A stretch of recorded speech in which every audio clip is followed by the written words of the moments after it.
eventing in New Zealand, I've actually had a lot of experience over a number of years. I remember going home and saying, I hope those Kiwis don't learn to do eventing, because if they do, they'll get too damn good. And where do we go? We got them too damn good.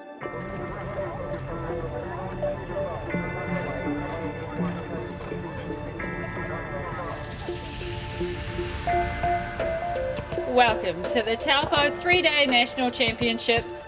I'm Vanessa Vert-Smith and I'll be taking you backstage on day 2, cross-country day. As you can see, conditions here are not exactly ideal. With the cloud that has come down low and created an intense fog, there is limited visibility out there. The riders are a little bit nervous about the fact that they cannot see ahead of themselves and the jumps are coming up quite fast.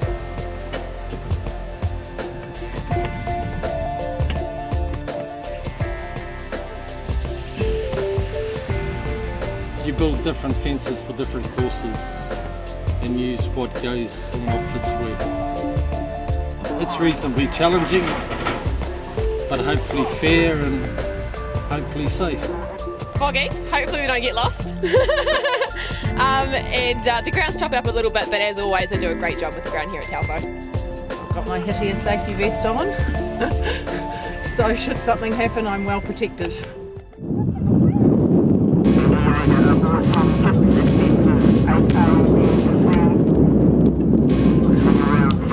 Right, fence 8A now, safely over A.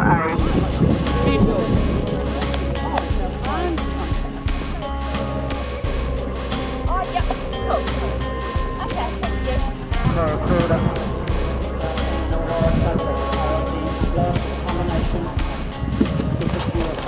Today we've got 110 radios, so that's 110 volunteers that are out just on the cross-country course. So that's not taking into account the people that are in the office here scoring and doing the event management type things, and the people that are out cooking lunch and preparing meals for the volunteers and stuff. So, and that's just one day. So overall, I don't know, probably 300 people to run a 3-day. It's a very labour-intensive sport. It takes a lot of people to run a competition.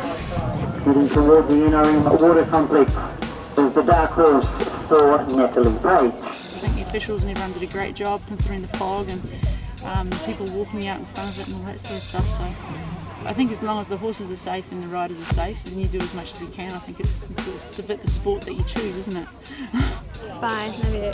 The business end of the competition is 13 combinations to complete. One lady final, yoga is underway aboard the drone. My job is representing the International Federation to come out here and try and pass knowledge on to ensure that the rules are up to date and all the sort of latest moves coming from the Federation are understood, and at the same time to assess and test that the officials we have are actually good enough to do the job. And those really are the two aspects of my reason for being here. It's no good having a sport where the officials don't know their job or do their job well enough. As the sport gets stronger and as more money comes into the sport, it's more important that the rules and regulations are appropriately used and used to good effect. So that's what we're trying to do.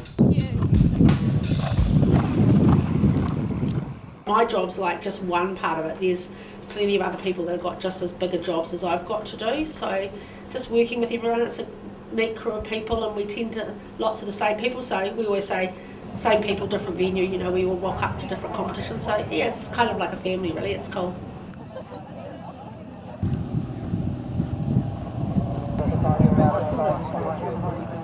That the riders all get through safely and the horses are all well when they leave the grounds and everyone's had a good time.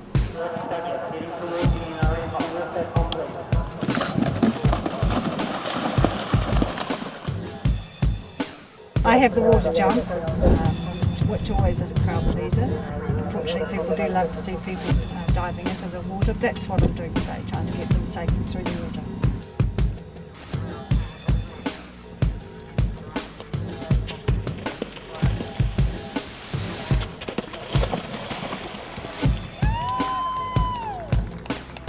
Score of 69.1. Warwick Douglas aboard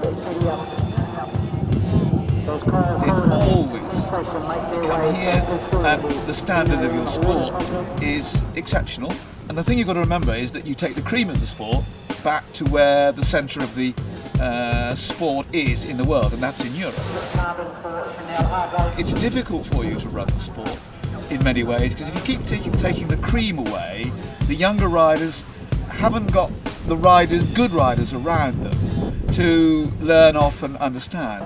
It's a moving game all the time. The stars not being here, although they encourage the young riders, you'd like them there to be the goals, if you like, to aim at. But even so, you seem to be able to bring more and more young stars on bit by bit, and the sport is very healthy, very healthy.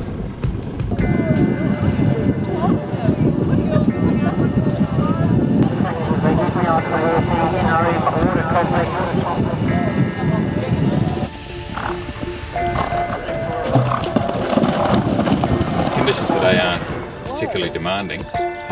It's a wonderful track here at the equestrian centre, so really the horses just need to be fit. Final fence. Safely over there and home for Lucy Simon, Taylor Mason. It comes at the end of the autumn season, so hopefully all our competitors have had some competing earlier in the previous few months, so the horses are reasonably fit. Eventing really is the most demanding discipline of the three disciplines.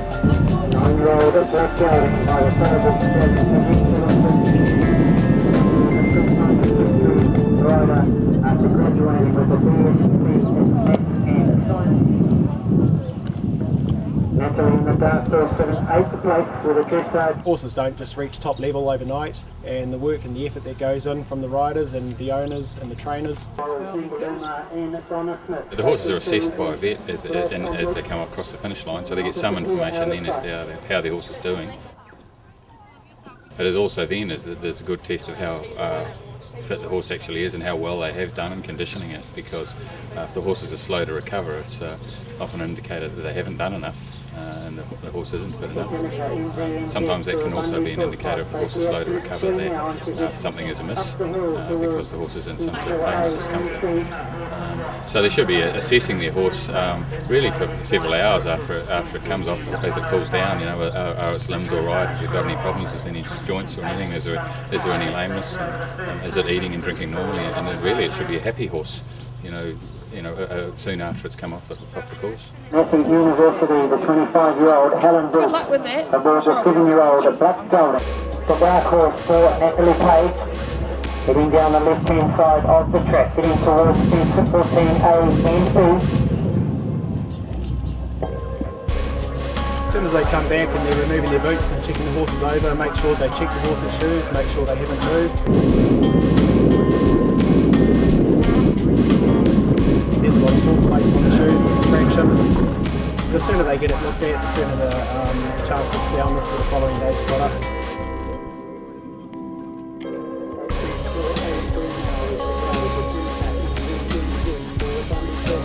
With the horses running across country, most of the horses will be having some form of traction in their shoes or studs. Basically that's putting a lot of torque on the horse's feet and making sure that the horses haven't had an interference problem. Standing on one of their shoes, popping pinches or opening, bending, or anything along those lines.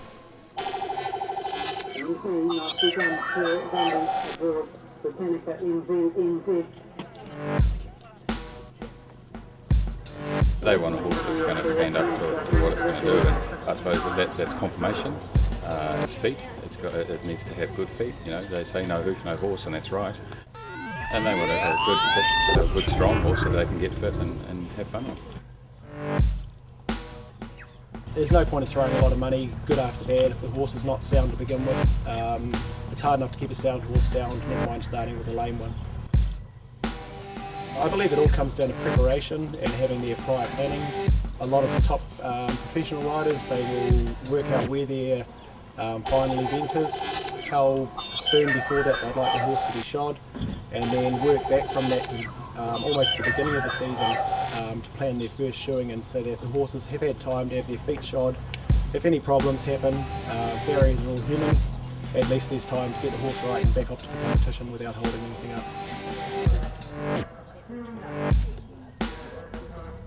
Who else helps? Mummy, with the horses? Elise and Tess.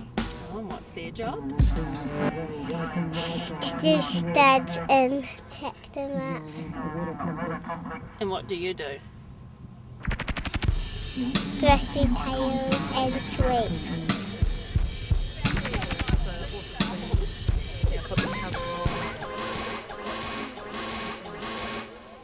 Making sure the horses go out calm, happy, perfect, so that they can be in the best mind frame for Danny to get on, so that they can do their best for her. When they come back, making sure that everything's done, looked after, iced, made sure that they come back feeling 100%, so that tomorrow they can then go on and be perfect. I think just the pride of actually watching the horse you've worked from dragging out of the paddock to presenting it, watching it go, just watching your work be presented out with the top rider on it is a very proud moment for me.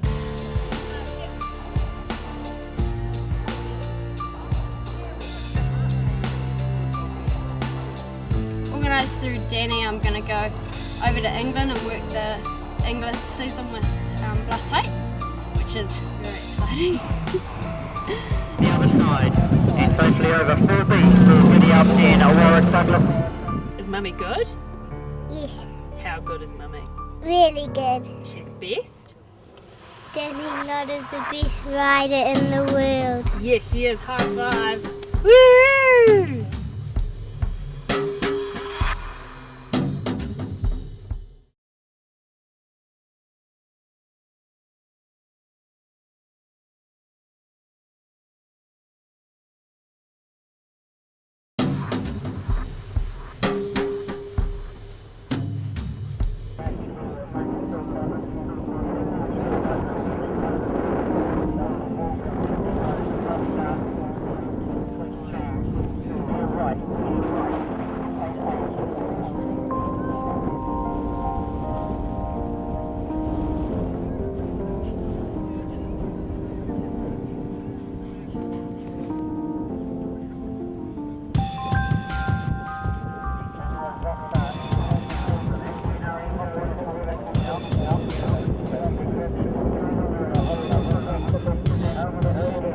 A headier vest, one I think everybody should wear one. I think they're the most valuable assets, and I know I've certainly fallen on a couple with them, and I know they've saved me a few things.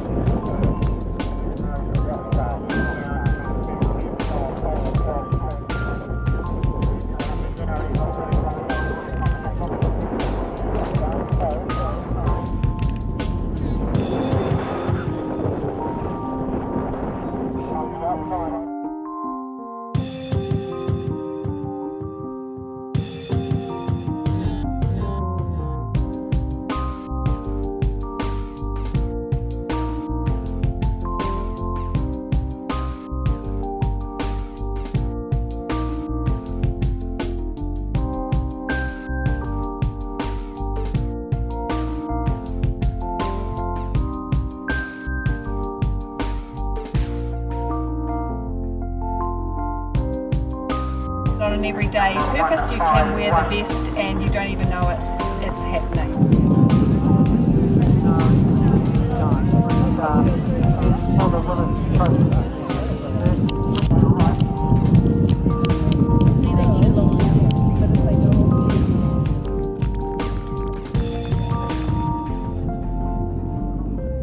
Basically, you have a saddle strap that is attached to your saddle at all times, and you just leave that on your saddle. It's quite handy actually for carrying your saddle around. Then you have a lanyard. Now this lanyard is attached at different lengths depending on how you feel when you, obviously the shorter it is, the faster it'll go off. But we like to have them with a little bit of room so that if you move and you end up around the side of your horse that you still aren't going to go off. they need a 30 kg force to go off. So you are clipped on to your vest, and it pulls out a key ball, and when that key ball is pulled out, that inflates a cartridge, and that takes 0.15 of a second to inflate, and all around everywhere you're actually inflated. We've got up and around the neck area here, and it does squash even if you've got low helmets, it still comes up. It's absolutely fine up and around them. And you've got this coming down over your backside area. You've got down the front here. It takes a little bit of getting used to, but as for wearing them, they're so minimalistic, they're so easy to wear. You don't even notice you've got them on, so why not wear one? There we go. So it's inflated around, so you can see it's around the neck, but you've still got a little bit here, comes up and around, if you turn around here, and it inflates you, so it lifts you, it moves you off the ground, so that you actually still have that movement, but you've got freedom in here, but this whole area is inflated, and around your neck, turning around, and that keeps your hips off the ground. And then you just unclip it, and this is what we end up with. You can see a moulded shape. There are different shapes for different riders. So not all riders are long and lean, so you have different models and different shapes for a different rider. So it is quite important that you get the right fit. So I have quite a few different shapes for people, depending on what they're doing. Some people are very much wanting their rib area, so I have ones that come up on an angle around the ribs. And then you've also got them flicking down lower over the back. So this is a very minimalistic model, but as you can see, it goes down and it does squash down quickly. You do feel squashed in when you are inflated on it, but it depends how much you're puffing. If you are 3/4 of the way around the cross-country course, of course you're going to be puffing, and so you're going to fall off and get a fright anyway. And so you do feel quite squashed in by the vest, but it's not going to do you any harm, and it's only going to help you for those even those tiny little falls. You might think that nothing happens, but it's going to help to alleviate injuries in the future. And it's really important. You've only got one back, you've only got one neck.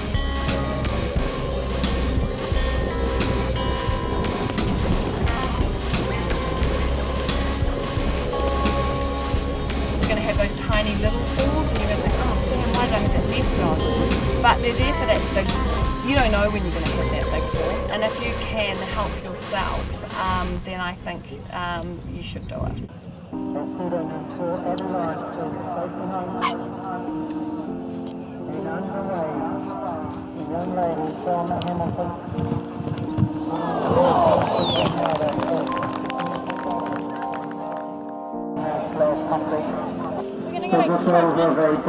Always make sure that the gear's really safe. He's got fantastic boots. Always wear a back protector. And obviously you walk your course as well as you can to make sure that you have the safest ride out there.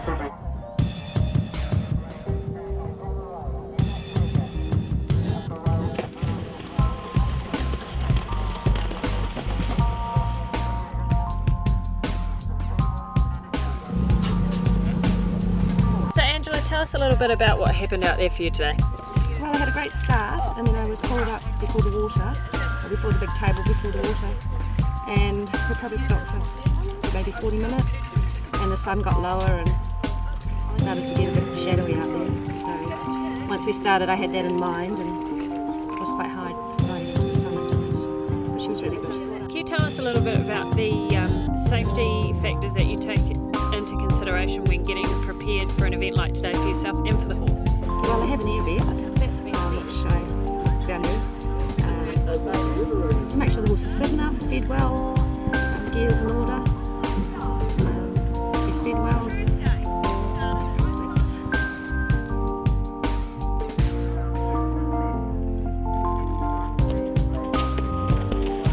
I've had mostly a really good day, just gone around clear on the 3-star on Balmoral Sensation, which is very exciting. He was in the lead after the dressage, so we were a few seconds over the time, but it was pretty hard work out there. And then earlier in the day I had 2 really good clear rounds in the 1 star on some young horses that I've got, and in the 2 star unfortunately retired on course. Cormier just wasn't feeling quite himself today. It was a bit out of character for him. He was a bit strong, so decided to save him for another day, but on the whole a really good day. It was quite a tricky course, like a lot of gallop spaces, coming back for combinations, which is a little bit tricky because my horse is a very bold galloper and he doesn't really like coming back for stuff. But he was great, the course rode really well. I think there was a couple of problems out there, I'm not really sure. But no, it was a good track, definitely. So Fraser, you're obviously still a bit full of running. How did today go for you? The horse was super, he was bold and he was clear. But very strong, so I had my work cut out for me holding him, so that's why I'm still pumping. So where were you placed before you started on the cross country? I was down in 10th. He's probably just a bit from the list, but as I say, it's our first practice level, so yeah, very good. Today's the cross country day of the 3-day event, and it's been a really, really great day at this level. The fog's cleared just in time for us, and it was a beautiful course designed by John Nicholson. I unfortunately didn't have a good day. My horse jumped beautifully. It was a really tough track, and he absolutely nailed it, but I missed a fence. So that means for me I'm eliminated and out of the competition. But apart from that, I was really, really happy with how the course went, and I think John always makes beautiful courses that really reward bold riding, real true cross-country courses that always a pleasure to ride, always a challenge, and there's been lots of mistakes and stuff out there. But yeah, happy with how my course went, really, really disappointed with myself.